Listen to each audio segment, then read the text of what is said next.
안녕하세요. 저는 40대 중반의 여성입니다. 참 어리석게도 저는 결혼 생활을 하게 되면 무조건 어른들의 말만 잘 듣고 살아야 한다고 배웠기에 그게 무조건 맞는 줄 알았어요.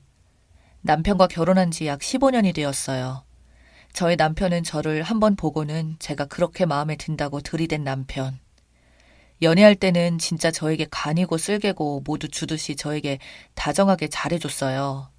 솔직히 결혼 전만 해도 남편 집은 재벌도 부자는 아니었지만 그래도 나름 유복한 환경이었고 저희 집은 아버지 사업이 너무 안 좋게 진행이 되어 하루 벌어먹고 사는 그런 집안이었습니다.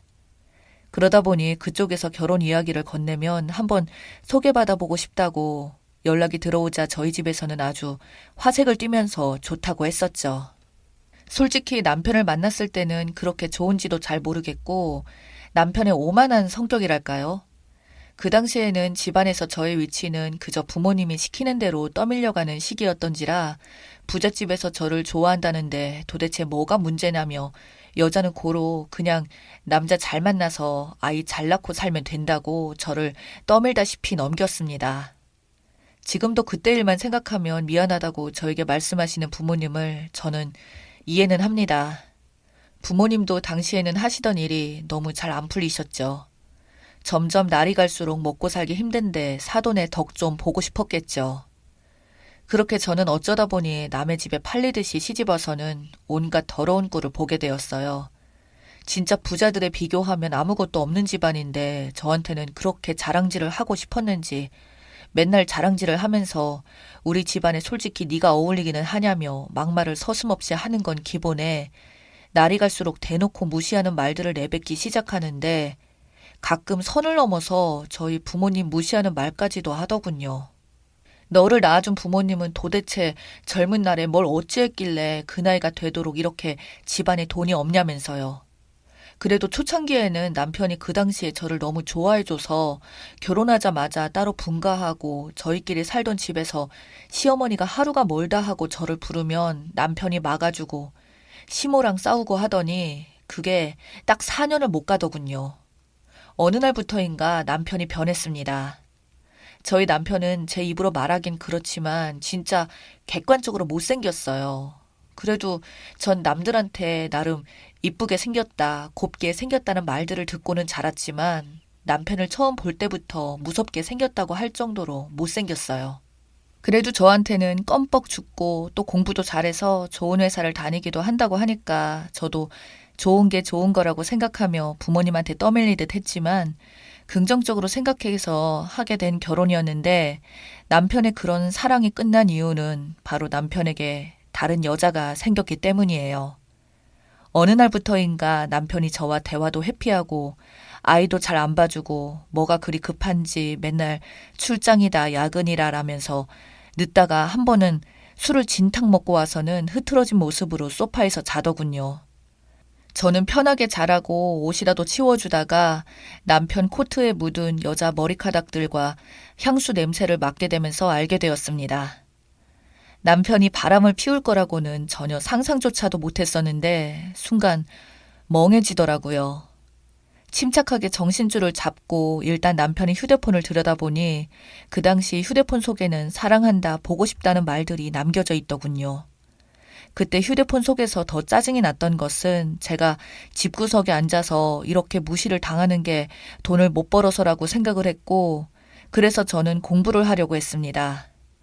보호사 자격증을 따고 싶어서 학원비 이야기를 했더니 남편은 저에게 요즘 회사가 한창 어려워서 성과금도 적게 나오니까 조금만 기다려 달라는 인간이 상간녀한테는 선물까지 해줬다고 문자도 남겨져 있더라고요. 오빠가 사준 선물 너무 좋다고요. 그걸 보고 있으니 자고 있던 남편의 모습이 너무 얄미워서 머리통을 한 대 후려쳤습니다. 자다 깨어난 남편이 저에게 미쳤냐며 고래고래 소리를 지르더군요. 그래서 저는 바로 남편의 핸드폰 상간녀와의 대화 내용을 보여주자 남편은 저에게 용서를 빌기는커녕 그래서 뭐 네가 어쩔 건데 라는 말들을 하며 이제 제가 질렸으니 다른 여자를 만나는 거라고 이혼하고 싶으면 알아서 마음대로 하라고 말하고는 집 밖으로 나가버리더군요. 그때부터 상간녀와 남편은 대놓고 따로 집까지 구해서 같이 살기 시작했습니다. 당시 미련한 저는 남편을 붙잡고 말렸네요. 저 정말 그대로 이혼해서 나가면 할 수 있는 게 아무것도 없었거든요. 아이 둘 다 남편이 데려간다 해도 현실적으로 경제적 능력이 안 되고 그거라는 남편은 이제 대놓고 그 여자 집에서 지내며 가끔 애들 보고 싶을 때마다 집에 와서 자고 가고 그냥 저를 마치 첩 같은 대우를 하더군요. 저희 부모님도 그걸 알고는 시댁에 같이 따지러 갔지만 돌아오게 된 것은 시어머니의 욕설과 저희 엄마에게 손찌검까지 하더군요. 어디 감히 가난한 집구석에서 자기 아들한테 욕을 하냐면서요.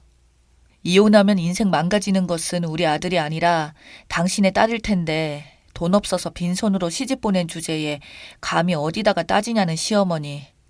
정말 그날 저는 피눈물이 흐르더군요. 순간 저는 감정이 복받쳐서 이혼하겠다고 말하자 저희 엄마는 저를 필사적으로 말리시면서 감정이 과잉된 것 같으니 집에 가서 천천히 같이 생각해보자며 데려가더군요. 그때부터 진짜 남편이랑은 남보다도 못한 사이로 살아가게 되었고 남편은 이혼 안 하는 조건으로 매달 생활비를 붙여주고 있었으며 가끔 아이들 일정에 맞춰 학예회나 이런 것만 참가했었죠. 참으로 부끄럽지만 그렇게 돈 벌 능력이 없는 저로서는 그게 최선이었어요. 사실 저희 부모님이 저한테 와서는 시댁에서 지원을 받아 사업하고 있는 게 많다고 당장 그 거래처들이 끊기면 돈 벌기는커녕 엄청난 부채만 생기고 거기다가 저까지 이혼하고 돌아오게 되면 감당이 안 될 것 같다며 아버지가 저한테 부탁을 하는데 진짜 서러움에 복받쳐서 눈물이 또 절로 흐르더군요. 그렇게 남편은 이중생활을 하면서도 시모의 시집살이는 계속되었습니다. 한 번은 명절이 되어서 남편 없이 혼자 그 집에 아이들과 가면 시어머니가 밥 먹고 있던 제 뒤통수를 갑자기 후려치며 너는 먹는 것도 재수가 없다며 네가 어떻게 했길래 아들이 이렇게 집에도 들어오지 않느냐고 그 상간녀도 네가 알아서 정리하게 해야지 라고 말하더군요. 순간 저는 욱해서 몇 번이나 화를 낼 뻔했지만 부모님 얼굴이 떠오르면서 다시 이 악물고 꾹 참았습니다. 그런 저를 보더니 재밌다는 듯이 웃으면서 하고 싶은 말 있냐며 비아냥거리는 시모의 얼굴이 증오스러웠습니다. 그 이후로 똥이 무서워서 피하냐 더러워서 피하지 라는 심정으로 너무 화가 나서 명절 이후로 시모 집에 안 찾아갔더니 시모는 또 예고도 없이 집에 쳐들어와 온 집안을 뒤집어 놓고 네가 지금 누구 때문에 먹고 살고 있는데 감히 하늘 같은 시어머니를 무시하냐며 짜증을 내던 시어머니. 그런 인고의 세월을 살던 중에 시아버지가 돌아가셨어요. 저는 솔직히 시아버지한테는 그렇게 나쁜 감정이 없어요. 항상 그 사악하고 악랄한 시어머니를 그나마 옆에서 말리시던 시아버지셨고 저희 집안에 유일하게 저를 지원해 주시던 것도 시아버지셨거든요. 저한테는 자기가 미안하다며 망나니 같은 아들놈도 아들이라고 하나뿐인 아들이다 보니 너한테 해줄 수 있는 게 사돈 어른 먹고 살 수 있게 지원해 주거나 너 당장 생활비 안 끊기게 도와주는 것뿐이라고 말을 해주시던 시아버지를 제가 어떻게 싫어할 수 있겠나요? 그런 시아버지가 돌아가시자마자 남편이라는 인간은 갑자기 다니던 회사도 때려치우더니 물려받은 재산으로 사업을 하겠다며 허세만 가득 들어서는 여기저기 갑자기 돈을 끌어모으더군요. 심지어 시어머니 몫으로 분배된 유산조차도 시모에게 빌딩 한 채로 갚아주겠다며 돈을 싸그리 다 끌어모았고 그렇게 시모의 외동아들인 남편 사랑은 너무나 지나칠 정도라 그 당시 유산 분배를 전부 남편에게 몰아주었습니다. 남편 놈은 그러면서 맨날 유흥업소만 들락날락거리며 그동안 같이 살던 상간녀도 버리고는 저에게 간혹 찾아와서 간간히 애들 소식 묻는 게 전부였어요. 그때마다 돈은 보내줬었지만 시아버지가 지원해 주시던 때보다는 훨씬 적었죠. 그렇게 그 이후에도 술과 여자에 빠져 살던 남편은 살이 미친 듯이 불어가더니 어느 날 남편의 갑작스러운 사망 소식을 전달받게 되었어요. 간밤에 고혈압으로 급격히 쓰러지더니 한순간에 세상을 떠났다고요. 그날도 어디 업소요저랑 같이 있다가 그렇게 떠났다고 하더군요. 저는 처음에는 너무 갑작스러워서 뭐가 뭔지도 몰랐고 그 인간 그렇게 말종처럼 살더니 결국 그렇게 죽어서 업보다 싶으면서도 앞으로 그럼 우리 애들이랑은 어떻게 먹고 살지 하는 생각이 들더군요. 그래도 남편이라 장례식장에 부랴부랴 찾아갔더니 시모는 저를 보자마자 제 머리를 때리며 남편 잡아먹은 년이라며 니 같은 게 우리 집안에 들어와서 자기 아들이 죽었다며 펑펑 울더군요. 제가 맞는 모습을 지켜보던 장례식장에 찾아온 친구가 제 옆에 다가오더니 이번에 남편 재산을 물려받으면 이참에 시모랑 인연을 아예 끊어버리라고 하더군요. 그래서 그 친구의 도움으로 남편의 상황을 돌아봤더니 시모의 모든 재산이 남편의 이름으로 모두가 있었고 거기서 모은 돈들이 전부 다 저와 제 자식들에게로 상속이 되어 있더라고요. 그렇게 장례식이 끝나고 나서 그 사실을 알게 된 시모가 저에게 연락이 와서는 자기 돈 내놓으라며 소리를 지르고 욕을 퍼붓기 시작했어요. 그때부터 시모한테 당당히 말했죠. 제가 그 돈을 왜 드려야 하냐고. 저희 남편이 죽어서 법적으로 정당하게 상속을 받은 거니까 어머니가 왈가불가 할 게 아니라며 말하고는 끊었더니 바로 시모는 저희 집을 찾아와서 제 머리끄댕이를 잡고 욕하던 시어머니를 끝내 경찰까지 불러서 쫓아냈습니다. 그렇게 몇 번의 난동이 있었지만 시모는 현실적으로 자기가 어떻게 할 방법이 없어지자 이제는 저한테 다시 찾아와서는 무릎을 꿇고 빌기 시작하더군요. 시모는 저에게 말하길 아들이 돈이 필요하다고 해서 돈도 주고 집담보도 대출까지 줬다고 자기는 그럼 어디로 가야 하냐면서요. 저는 그리 말하는 시모에게 차갑고 냉정하게 말했습니다. 어머니, 그건 제 알바가 아니에요. 당신이 나한테 한 짓거리 생각하면 평생 가난으로 살았으면 좋겠다고 생각해요. 지금까지 살면서 돈을 가지고 유세 떨던 게 한두 번도 아니고 또 다시 찾아오면 경찰에 바로 신고해서 유치장 신세될 테니 두 번 다시 제 앞에 나타나지 마세요. 라고 하자 시모는 언제 무릎을 꿇고 빌어냐는 듯 갑자기 또 본심을 드러내면서 욕을 퍼붓길래 바로 또 저는 경찰에 신고해서 쫓아냈어요.